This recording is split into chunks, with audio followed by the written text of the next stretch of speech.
चक्रधर स्वामी की जय। आपल्या परमार्गामध्ये आपण पंचावताराचा जय जयकार करतो आणि पंचावताराचा जय जयकार झाल्यानंतर 1650 तीर्थस्थान की जय, आपण 1650 तीर्थस्थानांचा जय जयकार करतो। तर 1650 तीर्थस्थानांपैकीच खनेपुरी येथील हे भारद्वाजा वेदस्थान आहे। इथली लीळा अत्यंत सुंदर अशी लीळा आहे। सर्वज्ञ श्री चक्रधर स्वामी 800 वर्षापूर्वी म्हणजे 12व्या शतकामध्ये सर्वज्ञ श्री चक्रधर स्वामी जीवांचा उद्धार करीत या महाराष्ट्रामध्ये परिभ्रमण करीत होते आणि महाराष्ट्रामध्ये परिभ्रमण करीत करीत हिवरळीला आले। हिवरळीला 2 महिने देवाचं वास्तव्य झालं आणि दिवाळी, पाडवा, भाऊबीज हे सणही देवानी तिथे साजरे केले आणि भाऊबीज झाल्यानंतर दुसऱ्या दिवशी कार्तिक शुद्ध तृतीया, लीळाचरित्रामध्ये स्पष्ट उल्लेख आहे।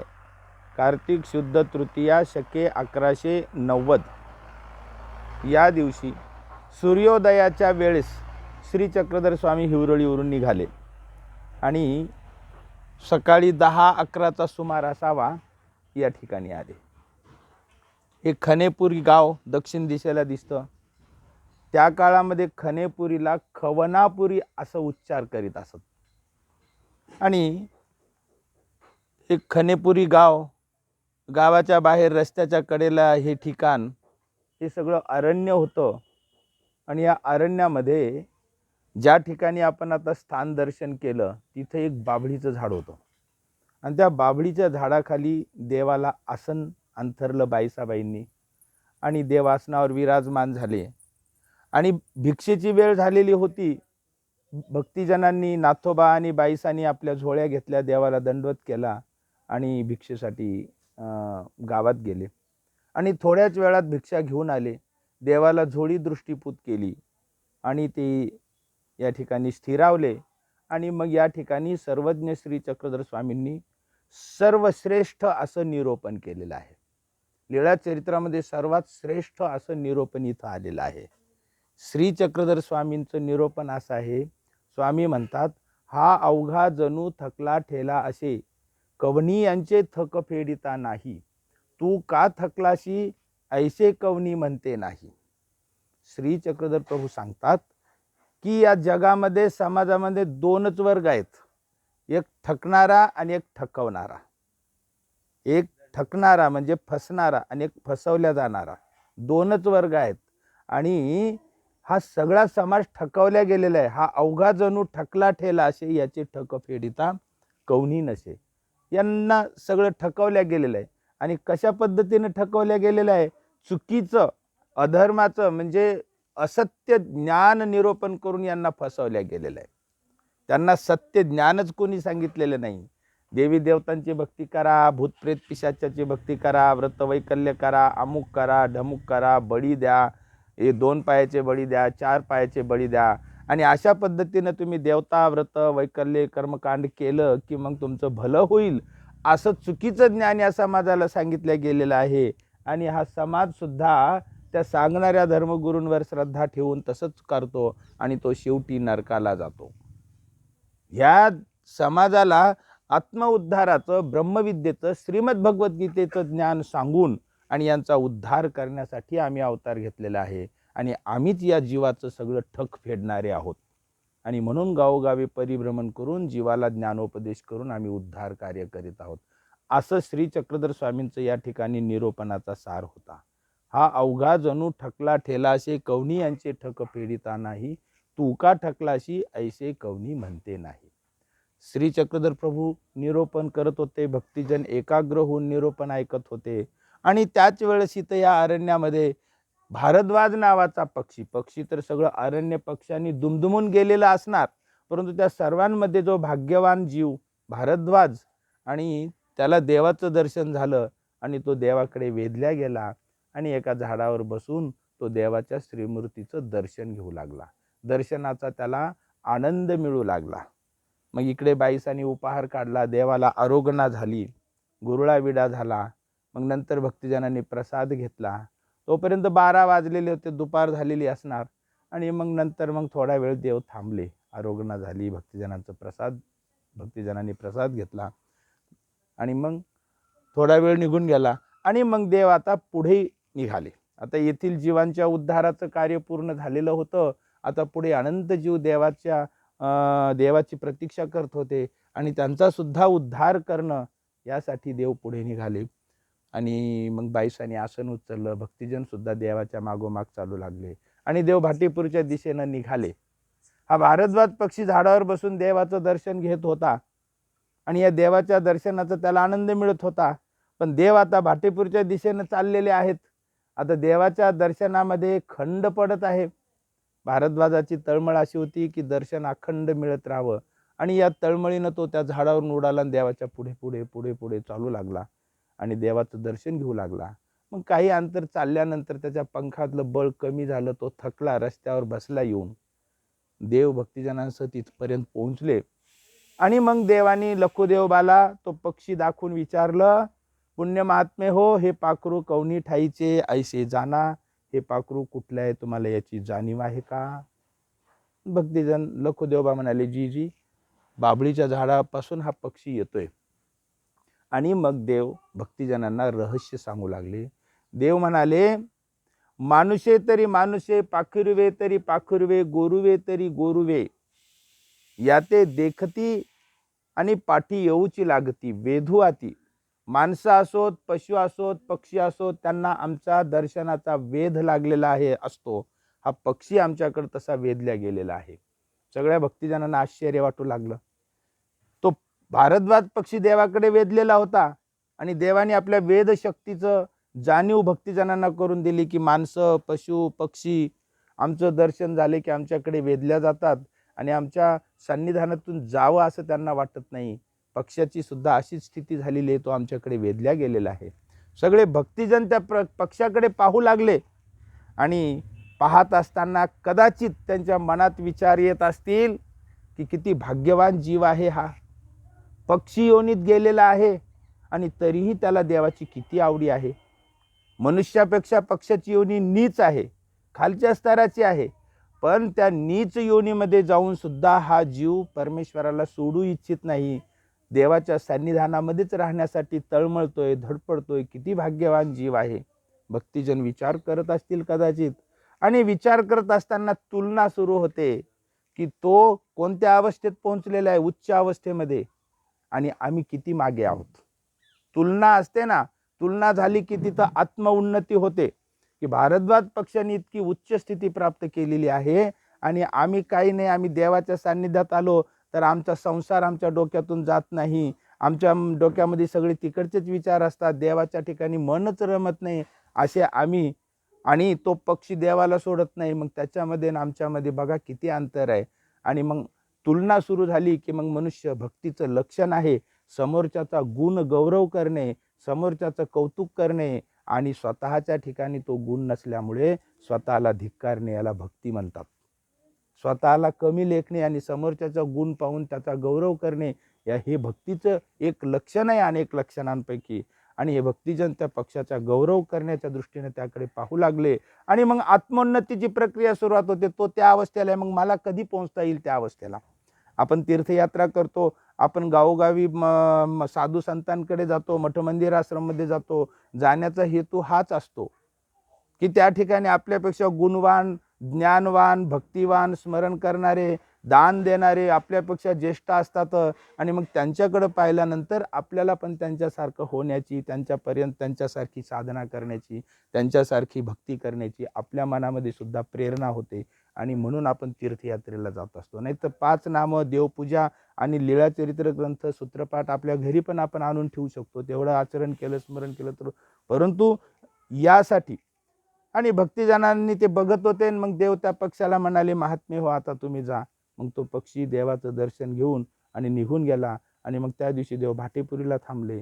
आणि मग दुसऱ्या दिवशी मग आहेरमल, रामसगाव, पंचाळेश्वरच्या दिशेनं गंगा तीराच्या जीवांच्या उद्धारासाठी आणि देव तिकडे मार्गस्थ झाले. अशा पद्धतीने इथली लीळा आहे. मार्गी वेधे भारद्वाज गमन, भारद्वाज पक्षाला या ठिकाणी वेध झालेला आहे. सर्वज्ञ श्री चक्रधर प्रभू महाराष्ट्रामध्ये परिभ्रमण करून इथलं जीवोद्धाराचं कार्य पूर्णत्वास करून ज्ञान निरूपण करून आणि मग उत्तरापंथाला बीजे केले. आणि मग त्यानंतर देवाच्या बीजे केल्यानंतर गमनानंतर त्यांचे भक्तिजन, देवाच्या विरहाने व्याकुळ झालेले भक्तिजन, आणि मग जिथं जिथं देव गेले तिथे तिथे जाऊन आणि त्यांनी स्थानाची स्थापना केली. या ठिकाणी पण आले आणि या ठिकाणी स्थानाची स्थापना केली. आता तीर्थस्थान स्थापना केल्यानंतर मग काळ झपाट्याने जात होता. अनुसरलेले साधू लोक या महाराष्ट्रामध्ये परिभ्रमण करीत होते. आटन विजन भिक्षा भोजन असं परिभ्रमण करत होते. आस्तिपरीचं आचरण करत होते. गावोगावी जात होते आणि त्यांच्याकडची ज्ञान भक्ती वैराग्य तपश्चर्या पाहून आणि हा सामान्य जण त्यांच्याकडे आकर्षित होत होता. आणि आकर्षित होऊन काही जण उपदेश घेत होते, परमेश्वराचा धर्म स्वीकारत होते. आणि मग गावोगावी उपदेशी लोक घडू लागले. काही अशी परिस्थिती निर्माण झाली की एखाद्या गावामध्ये एखादा साधू आला आणि त्या गावामध्ये मग तो उपदेश घेतला त्या परिवाराने. एखाद्या गावामध्ये एखादा परिवार उपदेशी व्हायचा, मग तो एक परिवार उपदेशी त्याचे सगळे नातेवाईक अन्य, उपदेशी आणि अन्य. मग एका गावामध्ये एखादा परिवार उपदेशी तर त्याचे सगळे भावकीचे आजोळचे सासरवाडीचे माहेरचे हे सगळे अन्य. मग अशी परिस्थिती पूर्ण महाराष्ट्रामध्ये निर्माण झाली. उपदेशी आणि त्यांचे ऐन नातेवाईक. मग अशी परिस्थिती निर्माण झाली. आता संसार आहे, या संसारामध्ये सुख दुःख सर्वांवरतीच येतात. भगवान श्रीकृष्ण गीतेत सांगतात दुःखालयम आशाश्वतम, हे जीवन म्हणजे दुःखाने भरलेलं आहे. सुख दुःख हे येतातच. एखाद्या वेळेस त्या उपदेशी परिवारावर एखादं कुठलं संकट एखादं कुठलं दुःखाचा प्रसंग आला की त्यांचे अन्य नातेवाईक सुद्धा येतात ना सांत्वनाला भेटीला वगैरे. मग आल्यानंतर मग ते त्यांना जे भावलं ते सांगायचे त्यांना की अहो तुम्हाला असं संकट आले, तुम्हाला पितृदोष आहे, तुम्हाला काळ सर्प आहे, तुम्हाला अमुक आहे ढमुक आहे, तुम्ही त्र्यंबकेश्वरला जा, तुम्ही पैठणला जा, तुम्ही रामसगावला जा आणि हे असा विधी करा. ते आमच्याकडचे ब्राह्मण असंच सांगतात, तुम्ही जा करा आणि कशाला तुम्ही दुःखामध्ये पडले, जा तुम्ही पितृदोष करा, काळसर्प करा. असं हे अन्य लोक अन्य नातेवाईक ह्या उपदेशाला सांगत. मग हा उपदेशी काय म्हणायचा की बा नाही, आम्ही परमेश्वराची भक्ती स्वीकारलेली आहे. सर्व धर्मान परित्यज्य माम एकम शरणम व्रज, अहम त्वा सर्व पापेभ्यो मोक्षयिष्यामि मा शुच. सर्व देवी देवतांच्या भक्तीचा त्याग करून आम्ही भक्ती मार्गाला लागलेलो आहोत, आम्हाला हे जमत नाही. त्यावेळेस मग ते नातेवाईक म्हणायचे, वडीलधारी मंडळी असतात ना कोणी, मग ते म्हणायचे आमचं तुम्ही ऐकत नाही, आम्ही तुम्हाला आत्मीयतेनं सांगतो आणि तुम्ही ऐकत नाही. मग आमचा जर शब्द तुम्ही स्वीकारत नाही तर मग आम्ही तुमच्याकडे यायचंच कशाला, तुमचंच करत बस, आम्ही येत नाही. अशा पद्धतीनं या ठिकाणी वातावरण निर्माण झाले. ते उपदेशी वर्ग वाळीत पडू लागला. मग त्या उपदेशी वर्गामध्ये आता नवरा बायकोमध्ये एखादा कट्टर असतो किंवा एखादा सौम्य असतो. मग एखादा म्हणायचं आपण करू ना, आपले वडीलधारी मंडळी सांगतात, अन्य जरी असले तरी त्यांचं तर मन राखण्यासाठी आपण करू. तर जे कट्टर असत होतं नवरा बायकोपैकी दोघं, ते म्हणे नाही, आपल्याला काही जरी झाले तरी आपल्याला आपला धर्म सोडायचा नाही. मग त्या दोघांमध्ये वाद होत. मग ते असा निर्णय घेऊ लागले की असं करू, आपण आपल्या गुरूंनाच जाऊन विचारू. मग असे या पूर्ण महाराष्ट्रामध्ये जे उपदेशी लोक आहेत ते गुरुकडे यायला लागले, बाबा असं असं आम्हाला त्रास आहे आणि आमचे नातेवाईक असं करा म्हणतात, नाही ऐकलं तर ते म्हणतात आम्ही तुमच्या कुठल्याच कार्यात येत नाही, तुमचं तुम्ही बघा, आमच्या शब्दाचा मान ठेवत नाही, आम्ही तुमच्याकडे येत नाही असं म्हणतात.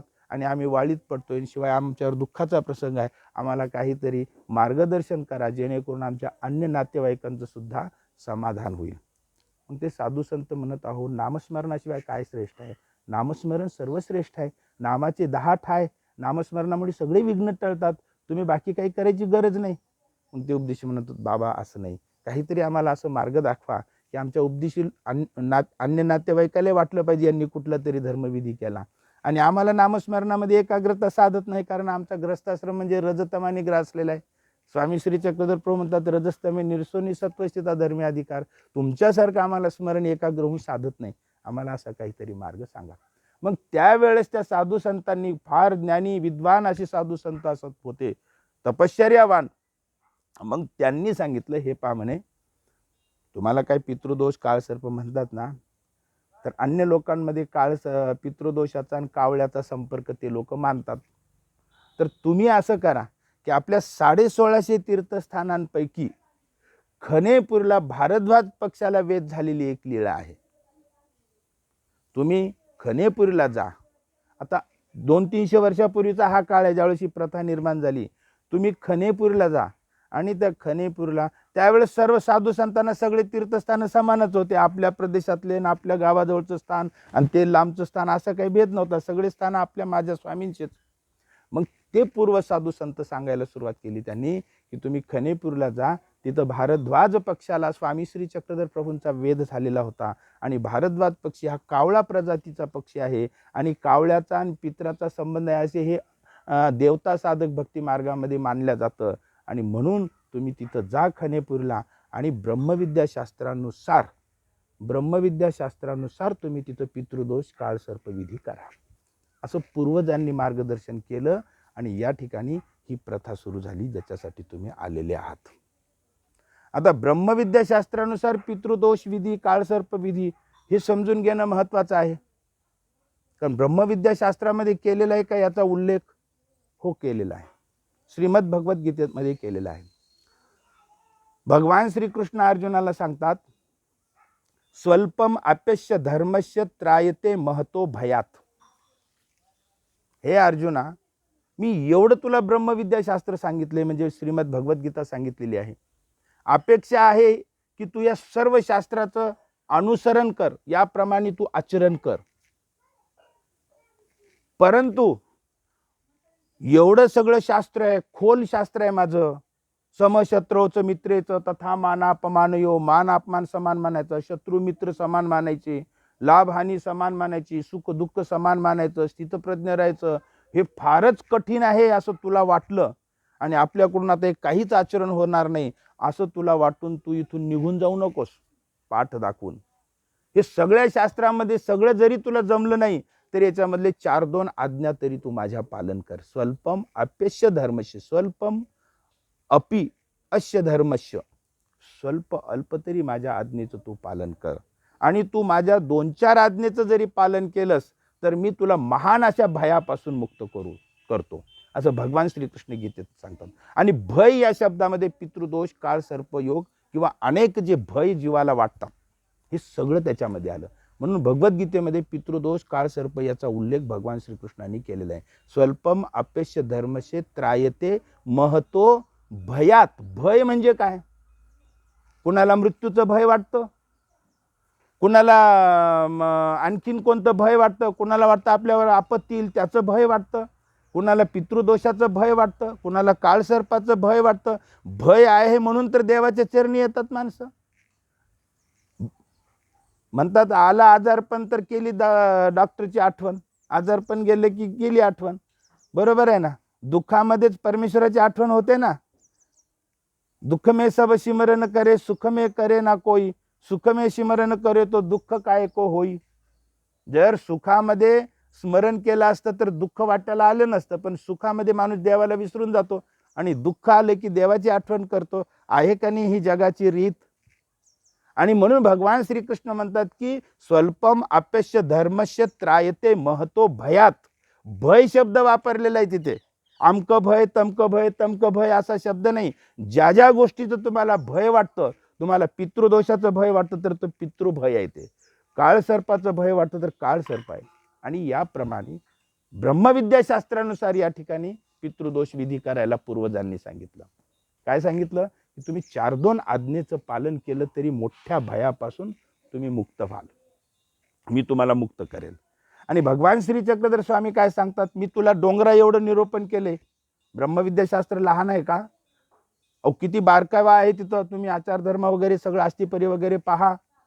आणि हे सगळं आहे डोंगरा एवढं निरूपण केले. आणि मग श्री चक्रधर प्रभू म्हणतात की बाबा रे घाबरून जाऊ नको, एवढं आपल्याकडून पालनच होत नाही, मग कशाला ब्रह्मविद्याशास्त्राचं मग तिथं प्रवेश करा, जाऊ द्या, आपलं बरं आहे, इतकं आपल्याला बारकाईनं पालन होत नाही असं म्हणून तुम्ही या चांगल्या सद्धर्मापासून दूर जाऊ नका.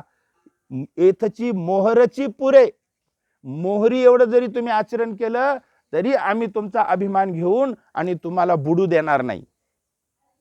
आज आमच्याकडे जर पाहिलं तुम्ही ब्रह्मविद्याशास्त्राकडे पाहिलं इतकं बारीक आहे, आणि मग तुम्ही म्हणाल की इथं एवढं सांगितलं आणि हे कसं पालन करत नाहीत, साधू संत तर करत नाहीत. तर इथं मोहरीचं पालन करतात म्हणून साधू संत आपल्याला वंदनीय आहेत. मोहरी एवढं तरी ते पालन करतात का नाही. आणि स्वामी श्री चक्रधर प्रभू म्हणतात येथची मोहरची पुरे. तर अशा पद्धतीनं या दोन शास्त्रवचनानुसार इथं पितृदोष विधी, काळसर्पविधी ब्रह्मविद्याशास्त्रानुसार केलेलं आहे. ब्रह्मविद्याशास्त्रामध्ये काय सांगितलंय, तुम्ही 4-2 जरी आज्ञा, स्वल्प आज्ञा जरी परमेश्वराची पालन केली तर आम्ही तुम्हाला फार मोठ्या भयापासून मुक्त करतो. श्री चक्रधर प्रभू म्हणतात मोहरी एवढं, कुठे हिमालय पर्वत आणि कुठे मोहरी. मोहरी एवढं जरी आचरण केलं आमच्या धर्माचं, आम्ही तुम्हाला दुःखापासून सोडवितो. असं अभय श्रीकृष्ण भगवंतांनी गीतेमध्ये आणि भगवान श्री चक्रधर स्वामींनी आणि ब्रह्मविद्याशास्त्रामध्ये दिलेलं आहे. आणि या शास्त्राच्या आधाराने इथं पितृदोष विधी, काळसर्पविधी केला जातो. आणि ही परंपरा मला माहिती नाही, मी इथं 25 वर्ष 1997 मध्ये आलेलो आहे. मी बदनापूरच्या आश्रममध्ये मी होतो बालपणापासून, आणि तिथून मी या ठिकाणी परिवारासह येऊन आणि मी सुरुवात केली. मला माहिती नाही कधीपासून सुरुवात झाली. इथून माझ्या देहाचा आविद्य 400 किलोमीटर लांब आहे. इथे हे सगळे जे आहेत ना, हे सगळे काही इथले स्थानीय नाहीत, गावातच दीक्षा घेऊन गावात काही राहिलेलो नाही आम्ही. तर अशा पद्धतीने पितृदोष विधी इथं ब्रह्मविद्याशास्त्रानुसार केला जातो. आणि सर्वज्ञ श्री चक्रधर स्वामींनी मोहरची पुरे, मोहरी एवढं जरी तुम्ही आमच्या आज्ञा पालन केली तर आम्ही दुःखापासून सोडवितो. आणि श्रीकृष्ण भगवंत म्हणतात स्वल्पम अपेक्ष धर्मक्षेत्र आहे ते महतो भयात. ह्या वचनानुसार इथं पितृदोष काळसर्पनाशक विधी होतो आणि हा ब्रह्मविद्याशास्त्रानुसार होतो. आता या ठिकाणी आपण सर्व तयारी करून आलेले आहात, आपण त्याच उद्देशाने आलेले आहात. पितृदोष, काळसर्प काय जे काय असेल तुम्ही सांगाल नंतर, मी माझं बोलणं झाल्यानंतर. या ठिकाणी ज्यांना पितृदोष काळसर्पाचं भय आहे, भगवान श्रीकृष्णांनी सांगितलंय त्रायते महतो भयात, काही भय बाळगायचं नाही पितृदोष काळसर्पाचं. हा विधी त्यासाठीच आहे. आणि मग जे परिवार आहे ते परिवार येतात. इथं आल्यानंतर इथे सकाळी 8:30-9 वाजता या विधीला सुरुवात होते. विधीचा प्रारंभ तीर्थस्थानाला उटी करून, गंधाक्षदा अर्पण करून उटी केल्या जाते. आणि उटी केल्यानंतर सुरुवातच होते उटीपासून. भगवान श्री चक्रधर स्वामींनी सांगितले संबंधू वंद्य इतिच्या संबंधा गेले ते तुले ओटे गोटे आदी करून तुम्हा नमस्करणीय किंगा. आणि या वचनानुसार या ठिकाणी उटी आणि त्या तीर्थस्थानाच्या ठाई असलेली मायाशक्ती, प्रसन्नता, कृपाशक्ती, या परमेश्वरी शक्ती त्या ठिकाणी सुप्त अवस्थेमध्ये परमेश्वराने निक्षेपित केलेले आहे. मग उटी करताना वंदन केल्या जातं. इथं परमेश्वराच्या पहिल्या एका आज्ञेचं पालन होतं, संबंधू वंद्य. आपण उटी केली, एका आज्ञेचं पालन झालं. मग सगळं परिवार उटी करतो देवाला. उटी केल्यानंतर मग गंधाक्षदा, उटी स्नान केल्यानंतर गंधाक्षदा अर्पण करून परिवारातील 5 सदस्य असतील तर, नसतील तर त्याच्यात साधू सहभागी होतात, आणि नसतील तर नसतील तर साधू सहभागी होतात, आणि असतील तर मग 5 जण. मग 5 परिवार उटी केल्यानंतर मग 5 परिवारातील सदस्याकडे एक जण 108 पानं, एक जण 108 नाणे, एक जण 108 सुपाऱ्या, 108 खारीक, 108 बदाम. मग उटी केल्यानंतर ज्याच्याकडे 108 पानं आहेत तो 108 मण्याची ही माळा 108 वेळेस श्रीकृष्ण नामाचं मनात चिंतन करून 108 पानं अर्पण करतो. चक्राकार नाम म्हणतो, पानं अर्पण करतो, नाम म्हणतो, पानं अर्पण करतो. जसं आपण नाम म्हणतो मणी ओढतो, नाम म्हणतो मणी ओढतो, तसं श्रीकृष्ण नामाने 108 पानं अर्पण केले जातात. दुसरा सदस्य परिवारातला लगेच त्या पानावरती दत्त नामाने एक नाणं ठेवतो. दत्त नाम मनामध्ये चिंतन करतो, नाणं ठेवतो. 108 वेळेस दुसऱ्या नामाचं मनात चिंतन करतो, 108 नाणे त्याच्यावरती ठेवतो. परिवारातील तिसरा सदस्य लगेच सुपारी, तिसरं नाम मनामध्ये म्हणतो, सुपारी ठेवतो, तिसरं नाम म्हणतो, सुपारी ठेवतो. 108 वेळेस तिसऱ्या नामाचं मनात चिंतन करून 108 सुपाऱ्या अर्पण करतो चक्राकार. चौथा श्री प्रभू बाबांच्या नामाने 108 वेळेस श्री गोविंद प्रभू बाबांचं नाम चिंतन करून 108 बदाम, आणि 5व्या नामाने 108 खारी. अशा पद्धतीनं पंच अवताराचं स्मरण करून 108 विडे वाहिल्या जातात. इथं 2 आज्ञेचं पालन होतं. कोणत्या कोणत्या 2 आज्ञा? भगवान श्रीकृष्णाने गीतेत सांगितलंय पत्रम पुष्पम फलम तोयम योमे भक्त्या प्रयच्छती. पान, फूल, फळ, पाणी जर मला भक्तांनी श्रद्धेनं अर्पण केलं तर ते मी स्वीकार करतो. आणि दुसरं नामस्मरण करीत करीत केले, 2 आज्ञेचं पालन केले, 108 विडे देवाला अर्पण केले श्रद्धेनं. हे बघा, तुम्ही देवाला किती देता याला महत्व नाही, देव स्वीकारतात किती याला महत्व आहे. बरोबर आहे, तुम्ही करोडो रुपये दिले पण देवाने स्वीकारले का? द्रौपदीनं एक भाजीचं पान दिलं, देवाने स्वीकारलं. 88,000 ऋषींना भोजन दिलं. सुदामानी मुठभर पोहे दिले, देवानी काय केलं? सोन्याची नगरी दिली. स्वीकारल्यावरच सगळं दुःख निवारण होतंय. इथं धडपड कोणती आहे की देवा आमचं तुम्ही स्वीकारा. तुम्ही करोडो रुपये दिले आणि देवानी नाही स्वीकारले तर त्याला काय अर्थ आहे का अर्थ काही? मग या ठिकाणी 108 विडे वाहिले आणि प्रार्थनापूर्वक वाहिले. तिथं दुसऱ्या आज्ञेचं पालन झालं, पत्रम पुष्पम फलम तोयम. आणि नामस्मरण करीत करीत हे वाहिले. किती आज्ञा पालन झाल्या? कारण देवाने सांगितले नामस्मरण कीजे, नामे अभिमानाती. पंचकृष्णाचं स्मरण करत आपण 108 विडे वाहिले. नंतर मग 108 विडे वाहिले की 5 विडे घेऊन 11 परिक्रमा 15 वाद्य म्हणत केल्या जाते आणि ते विडे अर्पण केल्या जातात.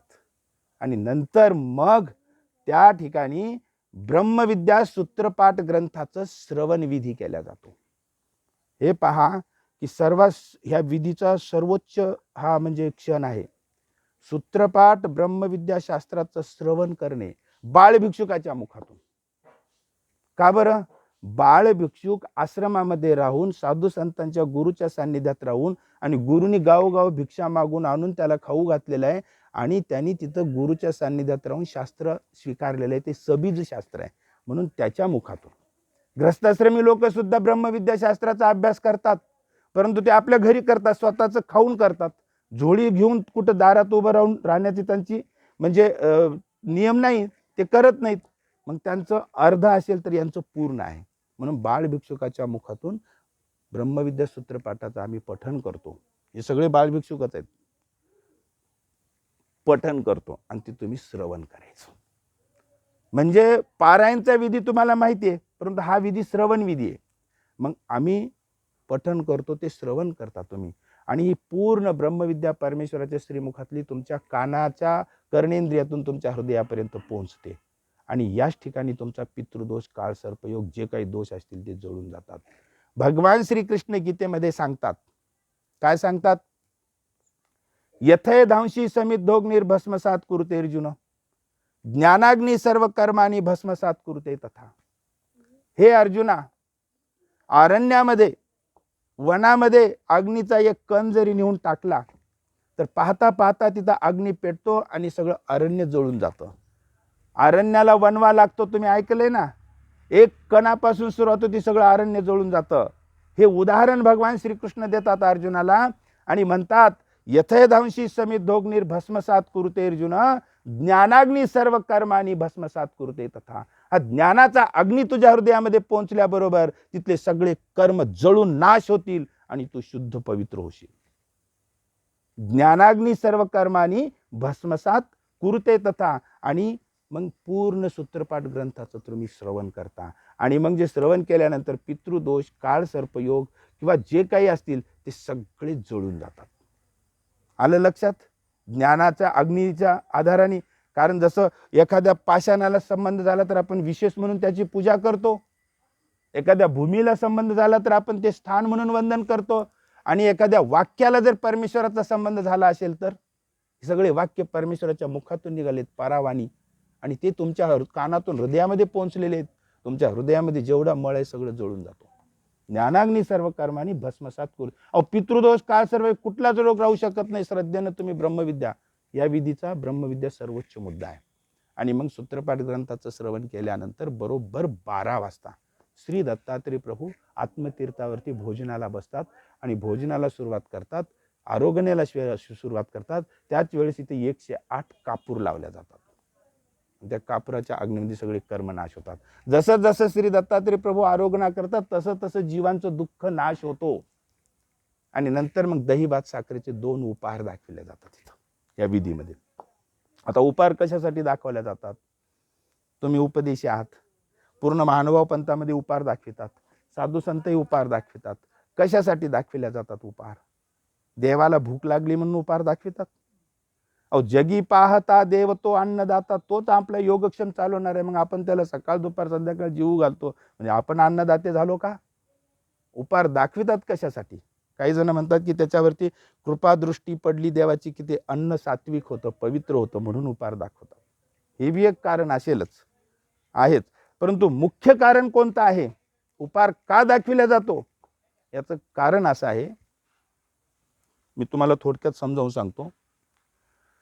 बाळ श्रीकृष्ण गोप सवंगड्यांसह चेंडू फळी खेळत होते आणि चेंडू फळी खेळत असताना तो चेंडू कालिया डोहामध्ये पडतो आणि तो कालियाच्या उशाला जातो आणि तो चेंडू आणण्यासाठी बाळ श्रीकृष्ण कालिया डोहामध्ये उडी मारतात आणि आतमध्ये जाऊन कालियाशी युद्ध करतात, त्याला पराजित करतात आणि चेंडू घेऊन डोहाच्या बाहेर येतात आणि त्या बंदी बनवून आणलेल्या कालियाच्या फण्यावर देव उभा राहतात आणि नाचायला लागतात. कालियाच्या मस्तकावर देव नाचायला लागतात आणि देव नाचायला लागल्यावर सगळं ब्रह्मांड नाचायला लागतं असं वर्णन आहे. काय वर्णन आहे? देव नाचायला लागले तर सगळं ब्रह्मांड नाचायला लागलं. सत्यलोकाला ब्रह्मदेव नाचायला लागला, वैकुंठाला विष्णू नाचायला लागला, कैलासाला महादेव नाचायला लागला. अहो सगळं पृथ्वी लोकावर सगळेच नाचायला लागले. मराठीत एक म्हण आहे, राजा बोले आणि दल हाले. राजाची आज्ञा झाल्यावर दल हालतं आणि आमच्या शास्त्रामध्ये असं सांगितलंय की राजाने आज्ञा केल्यावर सगळा झंकार उठतो. दारवंटेकारापासून तर सेनापतीपर्यंत सगळे हादरून जातात, कोणी स्वस्त बसत नाही, सगळे कामाला लागतात. देव नाचायला लागले तर सगळं ब्रह्मांड नाचायला लागलं, वर्णन आहे. व्यापारी लोक व्यापार सौदा करायचं सोडून ते बी पेढीवर उभं राहून नाचायला लागले. गिराईक लोक खरेदी करायचे ते बी नाचायला लागले. शेतकरी लोक आऊत धरलेला होता, आऊत थांबवला ते पण नाचायला लागले. महिला माता भगिनी स्वयंपाक करतात ते बी तिथे नाचायला लागल्या. माणसं पुरुष स्त्री सगळं ब्रह्मांड नाचायला लागलं. हे वर्णन आलेलं आहे, तुम्ही ऐकलं नसेल कदाचित किंवा ऐकलं असेल. देव नाचायला लागले, ब्रह्मांड नाचायला लागलं. आता आपण उपहार दाखवल्यानंतर देव भोजन करून तृप्त झाल्यावर सगळं ब्रह्मांड तृप्त होते. हे संकष्ट विघ्न अडथळे का येतात माहितीये का तुम्हाला? कुणीतरी आपल्यावरती रुसलेलं आहे, देवी देवता आपल्यावर क्रोधित झालेले आहेत. तुम्ही गाडीनं आले, पोलीस रागावला, हात केला, थांबवलं. तो रागवला म्हणूनच तुम्हाला थांबवलं त्यांनी आणि तुम्ही 2000 रुपये दिले, तो संतुष्ट झाला. मग काय प्रतिक्रिया झाली त्यानं? जा म्हणला. बरोबर आहे ना? हे अन्य लोक काय करतात, एखादी देवता क्रोधित झाली की म्हणतात द्या त्याला 2 पायाचं बळी, दे त्याला 4 पायाचं बळी, म्हणजे ती देवता शांत होईल आणि तुमची पीडा दूर होईल, असं म्हणतात का नाही? मग आपल्यावर विघ्न संकष्ट आल्यानंतर आपण काय करतो? आपण परमेश्वराला उपहार दाखवतो. परमेश्वरा तुम्ही संतुष्ट झाले की आपोआप सगळ्या देवी देवता संतुष्ट होतात, म्हणून आपण उपहार दाखवतो. उपहार कशासाठी दाखवतो? की परमेश्वराने आपली आरोग्यांना स्वीकार केली की आपलं दुःख दूर होतं. म्हणजे परमेश्वर संतुष्ट झाले की सगळ्या देवी देवता संतुष्ट होतात, ब्रह्मांड अनंत ब्रह्मांड संतुष्ट होतात. म्हणून उपहाराचा विधी आहे.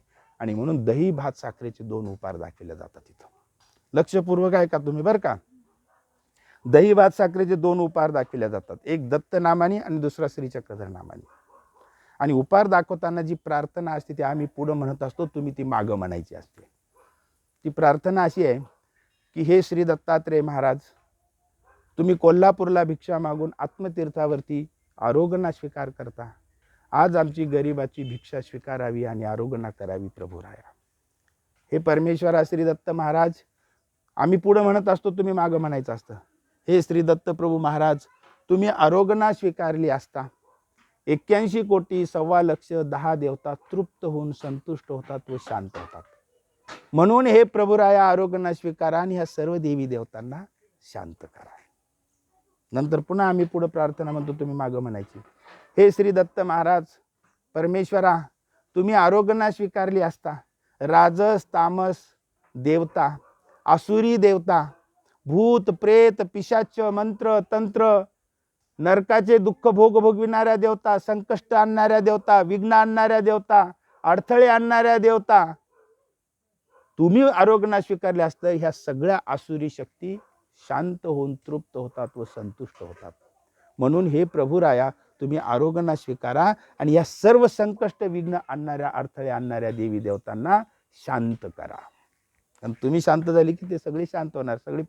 सगळे ब्रह्मांड परमेश्वराच्या पोटामध्ये आहे ना. आपण जेवण केलं तृप्त झालं तर सगळ्या शरीराला शांतता लाभते का नाही. नंतर पुढे प्रार्थना आहे की हे परमेश्वरा श्री दत्तात्रेय महाराज, तुम्ही आरोग्य स्वीकारले असता नामधारक, वेदवंत, बोधवंत, अनुसरले पुरुष, ज्ञानी आहे, भक्त, मनुष्य मात्र, चराचर विश्व, किडा मुंगी सगळे चराचर विश्व तुम्ही आरोग्यांना स्वीकारले असता हे सगळं चराचर विश्व तृप्त होतं. परमेश्वरा तुम्ही आरोग्यांना स्वीकारा आणि या चराचर विश्वाला शांत करा. त्याच्यानंतर पुन्हा आणखीन पुढे प्रार्थना, हे परमेश्वरा श्री दत्तात्रेय महाराज, श्री चक्रधर स्वामी बाबा, खनेपुरीचे बाबा, भारद्वाजा वेदका, तुम्ही सांगितलेल्या धर्मानुसार तुमच्या नीती नियमानुसार सप्तव्यसनांपासून दूर राहून स्वकष्टाने नीतिमत्तेने कमविलेले हे भिक्षान्न तुमच्या झोळीत अर्पण करत आहे. स्वीकार करा प्रभुराया. आणि आमच्यावर येणारे विघ्न, अडथळे, संकष्ट निवारण करा. आमचं भलं करा, आमचं कल्याण करा देवा. भोजनाचा स्वीकार करा. असं म्हणून 2 उपार दाखवायचे असतात तिथे बरं का. या विधीच्या शेवट पुढचा टप्पा, एक दत्त नामाने आणि दुसरं श्री चक्रधर नामाने. आता 5 अवतार असताना 2च का? 5 अवतार आहेत ना. तर दत्त नामाने, या दत्त नामामध्ये 5 अवतार आले. कारण 5ही अवताराला दत्त म्हणल्या जातं. शास्त्रामध्ये दत्त हा शब्द दातृत्ववाचक आहे, देणारा. आणि 5ही अवतार देण्यासाठीच अवतरलेले आहेत. जीवाला सुख, शांती, ज्ञान, प्रेम, भक्ती हे देऊन त्यांचा उद्धार करण्यासाठी 5ही अवतार दत्त नामामध्ये आले. म्हणून दत्त नामाचा एक उपार आणि श्री चक्रधर नामाचा उपार ते विद्यमान अवतार आहेत. म्हणून हे 2 अवतारामध्ये 5ही अवतार आले. असे 2 दहीभात साखरेचे उपार दाखवायचे. नंतर मग आरती होते, 12 साडेबारा होतात. तोपर्यंत आरती झाली की मग त्या ठिकाणी दंडवत वगैरे घातले की झालं मग.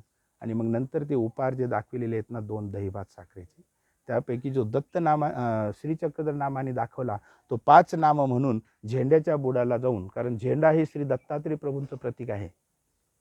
झेंड्याच्या बुडाला 5 नाम म्हणून 5 पानं अंतरायचे आणि तो श्री चक्रधर नामाने म्हणलेला उपहार आणि तिथं भारद्वाज पक्षाला प्रसाद म्हणून तो त्या ठिकाणी त्या पानावरती सोडून द्यायचा. 5 नाम म्हणून तो खाऊ न खाऊ तो त्याची इच्छा, तिकडे वळून बघायचं नाही. आणि दत्त नामाने दाखवलेला जो उपहार आहे तो उपहार सर्व परिवारांनी सेवन करायचा. तुमचा सगळा दोष निघून जातो. आणि नंतर मग नारळ बांधायचं. नारळ याच्यासाठी बांधायचं असतं की राजव्यवस्था, या सृष्टीची एक राजव्यवस्था आहे आणि परमेश्वराची एक राजव्यवस्था आहे. आणि राजव्यवस्थेमध्ये अशी पद्धत आहे की एखादी मागणी राजाच्या दरबारात नेली आणि निवेदन केलं की तिथं पुढचा शब्द असतो की आपण जोपर्यंत आमची मागणी पूर्ण करत नाही तोपर्यंत आम्ही तुमचे पाय सोडणार नाही. त्याला म्हणतात धरणं. या सामान्य लोकांच्या, या मानवांच्या सुद्धा राज्यामध्ये धरणं शब्द ऐकायला मिळतो का नाही तुम्हाला? धरणं धरायचं की जोपर्यंत आमची मागणी पूर्ण होत नाही तोपर्यंत आम्ही तुमचे पाय सोडणार नाही. त्याला धरणं म्हणतात. बरोबर आहे. मग ते मंजूर म्हणले की पाय सोडून मग निघाले. तसं आपण आपलं दुःख व्यथा परमेश्वराच्या दरबारात मांडलेली आहे. मग देवाला इथं धरणं धरायचे तुम्हाला 6 महिने.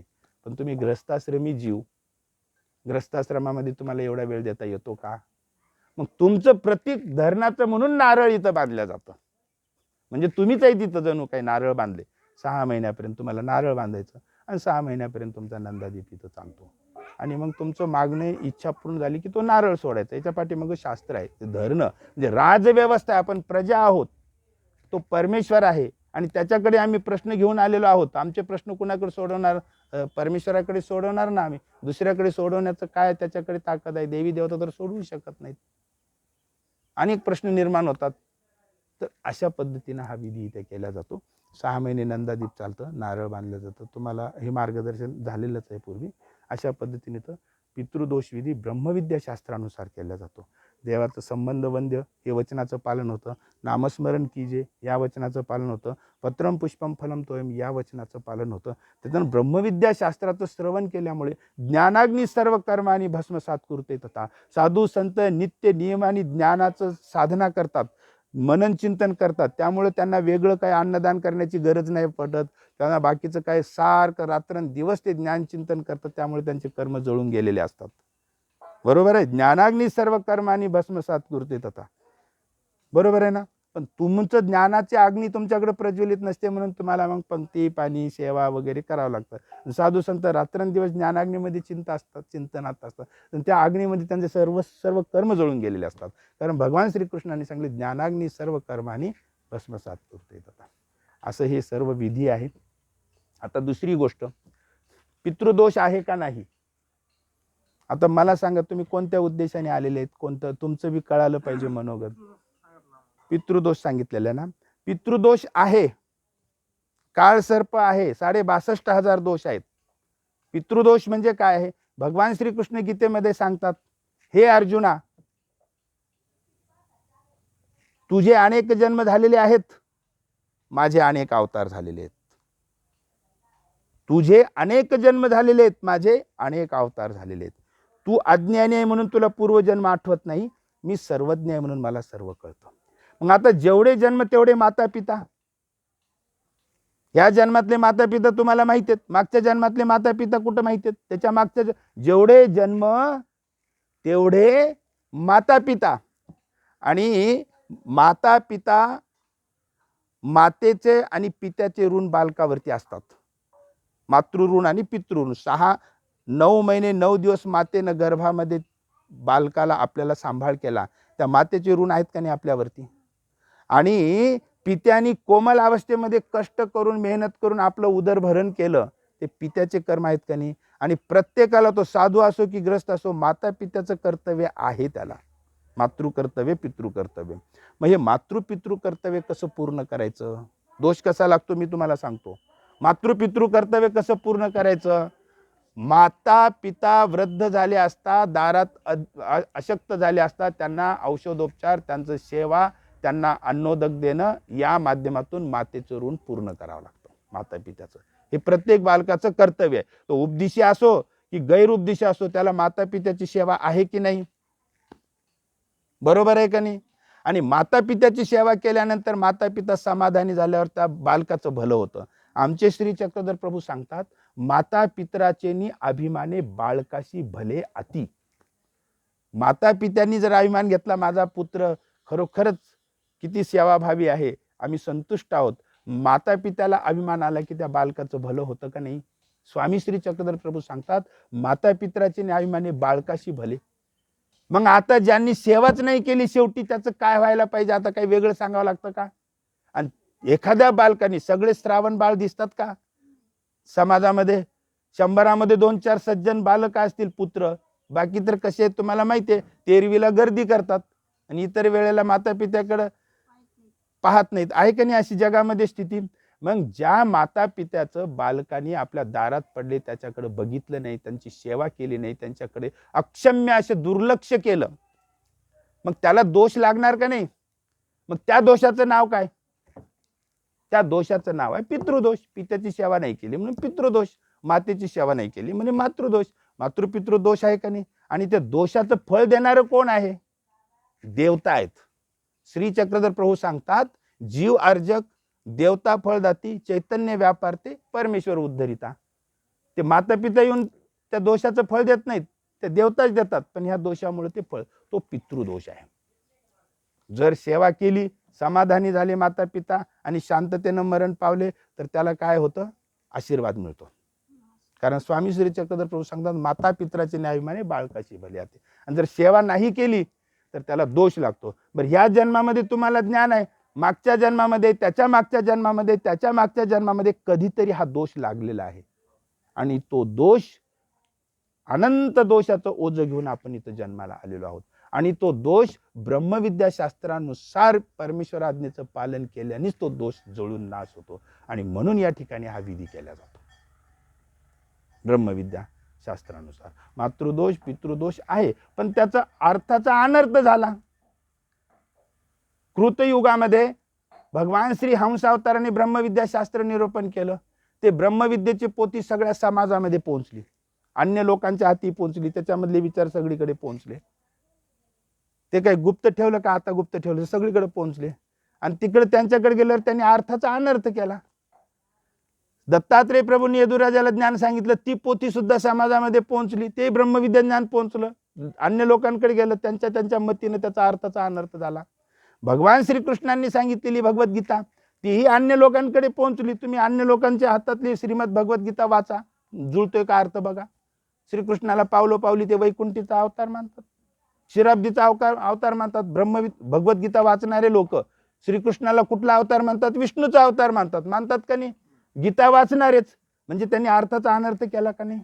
तसं ह्या पितृदोष विधीचा सुद्धा तिकडं अन्य लोकांनी अर्थाचा अनर्थ केलेला आहे. पण आपल्या ब्रह्मविद्याशास्त्रानुसार जसं अर्जक आहे तसं फळ मिळतं. माता पित्याची सेवा केली तर तुम्हाला सेवेचं फळ मिळतं, आणि माता पित्याचं जर समजा तुम्ही सेवा न केली तर दोष लागतो, तो दोष पितृदोष आहे. आता पितृदोषाची फळं काय मिळतात? काळ सर्प पितृदोष, काळ सर्पाचा आता तुम्ही पितृदोषाने आले, पितृदोषाचे काय फळे मिळतात? आता पितृदोष आहे का नाही हे आम्ही साधू संत सांगत नाही. मी तुमच्या घरी आलो होतो का सांगायला तुम्हाला पितृदोष आहे म्हणून? नाही ना. तुम्ही गेले नाही. हे जगामध्ये सगळे येतात, म्हणतात बाबा आम्हाला भय आहे, पितृदोषाचं भय आहे. मी सांगतो माझा चक्रधर प्रभू इथं आहे. भगवान श्रीकृष्णांनी सांगितलेलं आहे, स्वल्पमापश्य धर्मक्षेत्रायते महतो भयात, फार मोठ्या भयापासून परमेश्वर रक्षण करतो असं भगवान श्रीकृष्ण सांगतात की मी रक्षण करतो. आणि ते भय म्हणजे पितृदोष, काळ सर्प, जेवढं जेवढं तुम्हाला भय आहे ते तुम्हाला सगळ्या जगातून भयग्रस्त होता इथं येता. इथं परमेश्वर समर्थ आहे. मी आतापर्यंत कोणाला पितृदोष आहे तुम्हाला म्हणून सांगायला गेलो नाही. आमचे कोणतेही साधू सांगत नाहीत. सांगतात का? कोणतेच साधू सांगत नाहीत. पण तुम्ही भयाने ग्रस्त झाले तर त्या भयापासून सोडविण्याचा मंत्र श्री चक्रधर प्रभूंचा श्रीकृष्णाचा मंत्र आमच्याकडे आहे. हे तर आम्ही छातीला हात लावून सांगू, तो मंत्र इथं आहे. तर असं हे पितृदोष, काळसर्प दोष आहेत आणि याच्यावरती हा उपाय आहे. ही परंपरा इथं 200-300-400 वर्षापासून चालत आली. केव्हा चालत आली मला माहिती नाही, मी निश्चित सांगू शकत नाही, पण पहिलेपासून इथं आहे. तर आपण आता नाश्ता वगैरे करू आणि त्याच्यानंतर विधीला सुरुवात करू. श्री चक्रधर स्वामी की जय. श्री गोपाल कृष्ण महाराज की जय. श्री दत्तात्रेय महाराज की जय. श्री चक्रपाणी महाराज की जय. श्री गोविंद प्रभु महाराज की जय. सर्वज्ञ श्री चक्रधर स्वामी की जय.